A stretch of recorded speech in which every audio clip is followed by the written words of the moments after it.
प्यारे भाइयों बहनों, आज इस वीडियो में एक बहुत बड़े भ्रम को दूर करने का प्रयास करते हैं।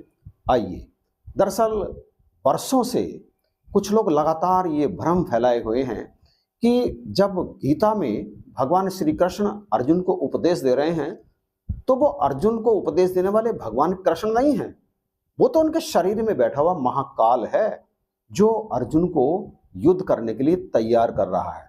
और वे कहते हैं कि उस समय भगवान के शरीर में प्रेत घुस गया था काल का और वो उपदेश कर रहा है। वो अर्जुन से कह रहा है कि मैं लोकों का नाश करने वाला बड़ा हुआ महाकाल हूं, और वो अपनी बात को साबित करने के लिए श्रीमद् भगवत गीता के 11वें अध्याय के 32वें श्लोक का लगातार जिक्र करते हैं।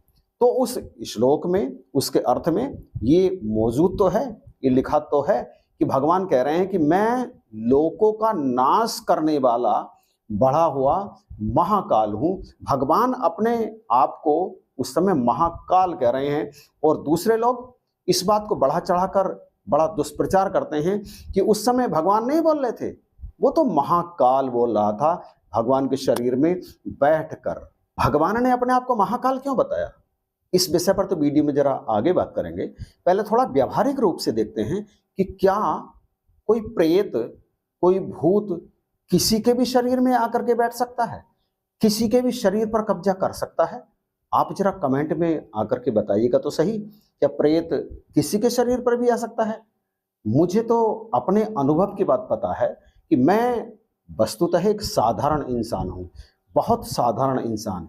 ये बात अलग है कि मुझे कुछ जिम्मेदारियां मिली हुई हैं, आध्यात्म से मैं लगातार जुड़ा हुआ हूँ, परमात्मा का सिमरन निरंतर करने का प्रयास करता हूँ और जानबूझकर कभी कोई गलत काम करने का प्रयास करता ही नहीं, मुझसे होते ही नहीं।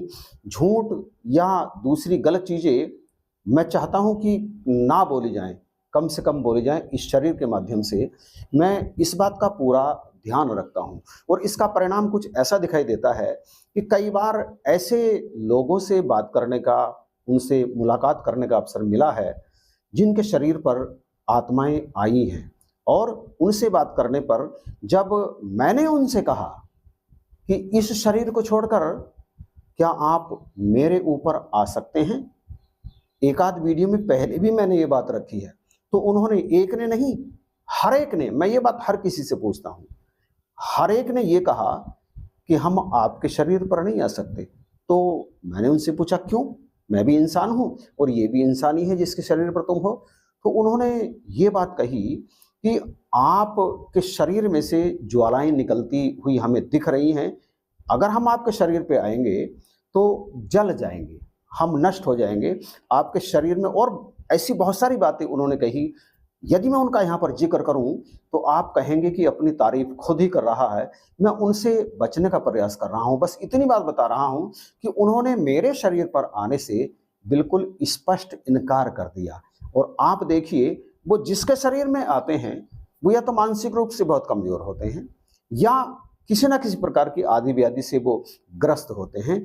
ये जो जीवात्माएं हैं जो सूक्ष्म शरीर लिए इस वायुमंडल में विचरण करती हैं, ये हर एक के शरीर पर नहीं आती, ये किसी किसी के शरीर पर आती हैं। अब वो महाकाल है और भगवान कृष्ण है, स्वयं कृष्ण, भगवान कृष्ण जो इस जगत का पालन करते हैं, वो स्वयं परमात्मा ही हैं। क्या काल की इतनी औकात है कि वो उनके शरीर पर आकर के कब्जा कर लेगा, उनकी आवाज को दबा देगा और स्वयं बोलने लग जाएगा? क्या काल की इतनी औकात है? जरा विचार करके बताइएगा तो सही कमेंट में कि क्या काल भगवान के शरीर पर आधिपत्य जमा सकता है? वो काल जिसे रावण ने पकड़ लिया था, जिसे रावण ने पकड़कर अपने सिंहासन से बांध लिया था, रावण की मर्जी के बिना जो हिलने डुलने को भी तैयार नहीं होता, ये बात अलग है, हनुमान जी ने उसे मुक्त करा दिया। क्या वो काल इतनी औकात है उसकी जो भगवान के शरीर में आकर उनके शरीर पर कब्जा करके मनमानी बात बोलेगा? बिल्कुल नहीं बोलेगा। अब यहां समझिए कि भगवान ने क्यों कहा कि मैं लोकों को नाश करने वाला बढ़ा हुआ महाकाल हूं। तो आइए चलते हैं श्रीमद् भगवत गीता के 11वें अध्याय के उस 32वें श्लोक की तरफ। गीता प्रेस गोरखपुर से प्रकाशित ये श्रीमद् भगवत गीता है। आप इसे देखिए, फिर श्लोक पढ़ते हैं। ये हैं श्रीमद् भगवत गीता तत्व विवेचनी हिंदी टीका, गीता प्रेस गोरखपुर से प्रकाशित, और जयदयाल गोयंदका जी इसके टीकाकार हैं। यहाँ भी आप देखिए, प्रकाशक एवं मुद्रक गीता प्रेस गोरखपुर।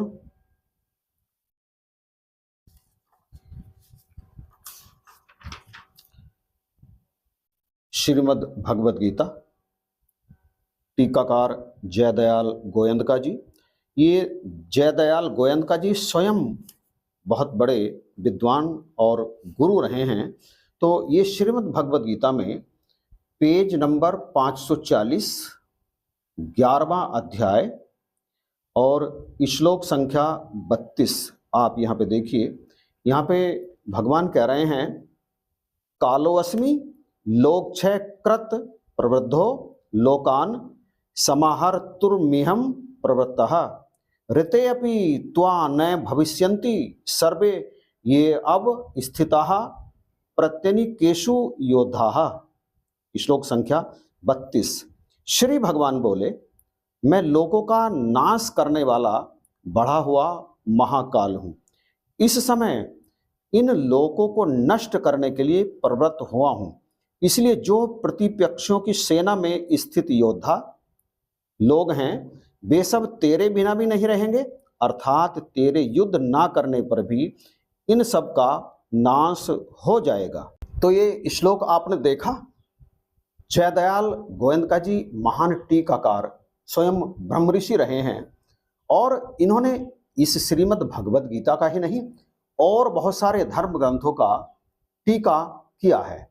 जो संस्कृत के प्रकांड विद्वान पंडित और अनेक तरह के लोगों से शास्त्रार्थ में विजयी होने वाले प्रकांड विद्वान रहे हैं। तो इन्होंने जो कहा, इन्होंने जो अनुवाद किया, जो टीका की, वो अभी मैं आपके सामने रखता हूं।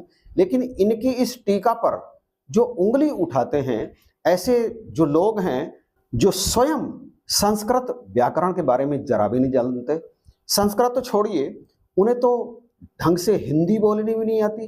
पता नहीं कैसे कैसे शब्दों का इस्तेमाल करते हैं, अटक अटक करके बोलते हैं, कौन सी भाषा बोलते हैं। शुद्ध हिंदी भी उनको बोलनी नहीं आती, मैंने कई बार सुना है। तो आप देखिए यहाँ पे जयदयाल गोयंदका जी क्या अनुवाद कर रहे हैं, क्या टीका कर रहे हैं इस श्लोक का। आइए चलते हैं सीधे श्रीमद् भगवत गीता की तरफ। प्रश्न है, मैं लोकों का नाश करने वाला बढ़ा हुआ काल हूं, इस कथन का क्या अभिप्राय है? उत्तर, ये उत्तर जयदयाल गोयंदका जी का है। सीधे श्रीमद् भगवत गीता में मैं आपको ये दिखा रहा हूं। देखिए यहाँ लिखा है, इस कथन से गोयंदका जी कहते हैं, टीका कर रहे हैं, इस कथन से भगवान ने अर्जुन के पहले प्रश्न का उत्तर दिया है, जिसमें अर्जुन ने यह जानना चाहा है कि आप कौन हैं। भगवान के कथन का अभिप्राय यह है कि मैं संपूर्ण जगत का सृजन, पालन और संहार करने वाला साक्षात परमेश्वर हूं। अतएव इस समय मुझको तुम इन सबका संहार करने वाला महाकाल समझो। देख लिया आपने। मैं यहां पर आपसे यह कहना चाहता हूं कि ये जो लाइन है जिसमें भगवान ने कहा कि मैं लोकों का नाश करने वाला महाकाल हूं, तो इस महाकाल शब्द को अगर 100 व्यक्तियों को अलग अलग तरह से अर्थ निकालने के लिए दिया जाए तो वो अर्थ निकाल सकते हैं। मैं भी कई तरह से इसका अर्थ निकाल सकता हूं, आप भी निकाल सकते हैं। लेकिन जो प्रकांड पंडित रहे हैं श्री जयदयाल गोयंदका जी, ब्रह्म ऋषि, उन्होंने जो संस्कृत के प्रकांड पंडित, मैंने पहले भी आपसे कहा, आप इनके बारे में नेट पर जाकर देख सकते हैं। तो अब तो रहे नहीं, गोलोकवासी हो चुके हैं। तो इनकी विद्वता पर कोई भी ऐरा गैरा सवाल खड़ा नहीं कर सकता। बड़े बड़े विद्वान, बड़े बड़े संस्कृत के प्रकांड पंडितों ने इनकी योग्यता का लोहा माना है। तो यहां पर इन्होंने कहा कि भगवान कह रहे हैं कि मैं इस समय, यानी ये जो कुरुक्षेत्र का मैदान है, कुरुक्षेत्र के मैदान में जो प्रवृत्त हुआ हूं, ये मेरा दूसरा रूप है। हर व्यक्ति के अनेक रूप होते हैं ना, तो भगवान के तो अनंत रूप हैं। जिनकी गिनती ही नहीं की जा सकती। काल भी भगवान का रूप है, समय भी भगवान का रूप है, शिव भी भगवान का रूप है, ब्रह्मा जी भी भगवान का रूप है। हर इस सृष्टि में, इस प्रकृति में जो कुछ भी दिखाई देता है वस्तुतः वो सब भगवान का ही रूप तो होता है। तो यहां पर भगवान अपने आप को उस समय, जो वो कुरुक्षेत्र का मैदान है और जब तक युद्ध चलेगा तब तक अपने आप को बढ़ा हुआ महाकाल बता रहे हैं कि मैं बढ़ा हुआ महाकाल हूं। इसका अर्थ ये नहीं कि काल आकर के उनके शरीर पर कब्जा करके बैठ गया था और वो अपनी भाषा बोल रहा था। भगवान के शरीर पर कोई कब्जा कर नहीं सकता। भाई जरा गहराई से तो विचार करो, ईश्वर परमेश्वर बड़े हैं या काल?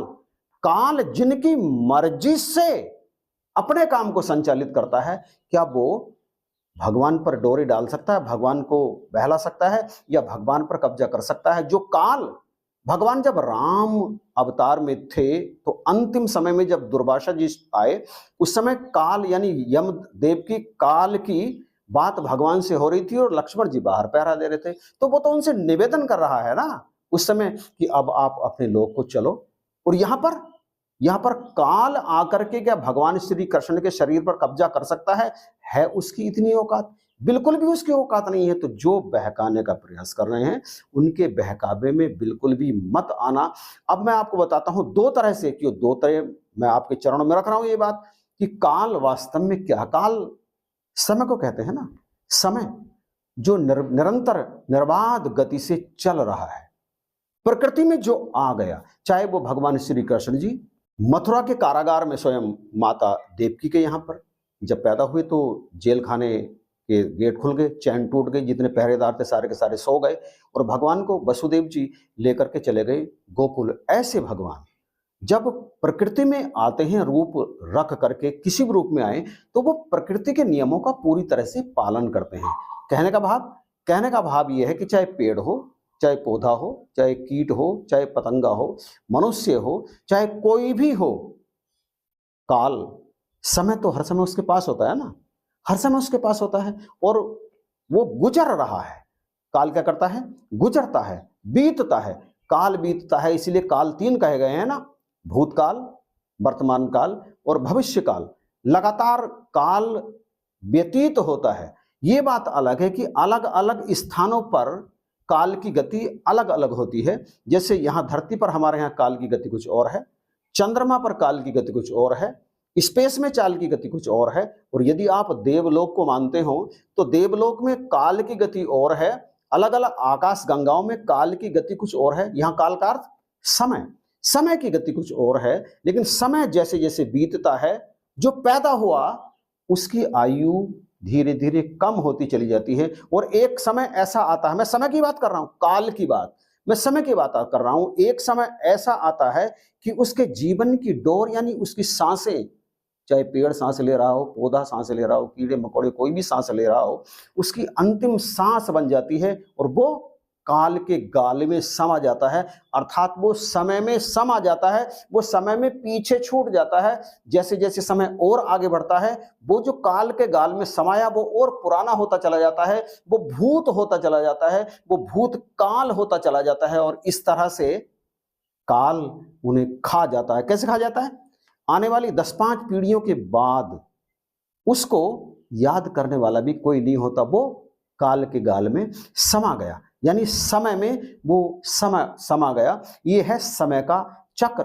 अब दूसरी काल की बात कहूं, काल का अर्थ है मृत्यु।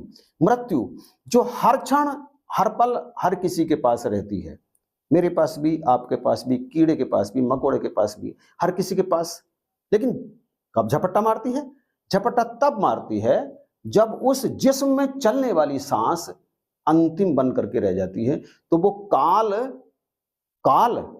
यानी मृत्यु, वो मृत्यु उसको ग्रास करने के लिए हर समय उसके पास रहती है। तो भगवान कह रहे हैं कि इस समय यानी कुरुक्षेत्र के इस मैदान में ये जो युद्ध आरंभ होने के लिए जा रहा है, इस युद्ध में मैं यहां सबकी मृत्यु बन करके प्रबत हुआ हूं, यहां पर खड़ा हुआ हूं। यानी मेरे होते हुए, चूंकि मैं अब हर क्षण हर किसी के पास होऊंगा, तो मेरे होते हुए अब यहां पर कोई बच नहीं सकता, चाहे तू संहार करने के लिए उद्यत हो या ना हो, सीधी सी बात है। लेकिन लोगों ने इस चीज को बड़ा ही उलझा करके प्रस्तुत किया और भ्रम में डालने का निरंतर प्रयास कर रहे हैं। लेकिन आप भ्रम में पड़ना ही मत, क्योंकि आपको जो ब्रह्म ज्ञान की दीक्षा सद्गुरु ने दी है उसमें जरा भी संशय नहीं है।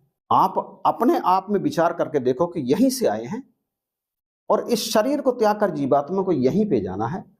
जिसने अपने इस वास्तविक रूप यानी ब्रह्म को जान लिया, वो अंतिम सांस अंत काले च मामेव स्मरण मुक्त्वा कलेवरम, जो अंतिम सांस में इस कलेवर यानी शरीर से निकलकर सीधे ब्रह्म में चला जाएगा, उसको उसी क्षण मोक्ष मिल जाएगा, मुक्ति मिल जाएगी। फिर उसके आवागमन का चक्र बिल्कुल ही समाप्त हो जाएगा। तो वीडियो यदि समझ में आया हो तो कमेंट करके बताइएगा जरूर। और आगे एक और वीडियो मैं बनाने के लिए जा रहा हूं जिसमें अर्जुन भगवान से पूछ रहे हैं कि आप कौन हैं। अर्जुन ने ऐसा क्यों कहा कि आप कौन है। और दूसरी तरफ एक और आगे श्लोक आता है, उसमें भगवान अर्जुन से कह रहे हैं कि ये जो तूने मेरा रूप देखा है ना, ये रूप मेरा आज से पहले किसी ने भी नहीं देखा। और इस श्लोक को भी लोग बड़ा घुमा फिरा करके प्रस्तुत करते हैं।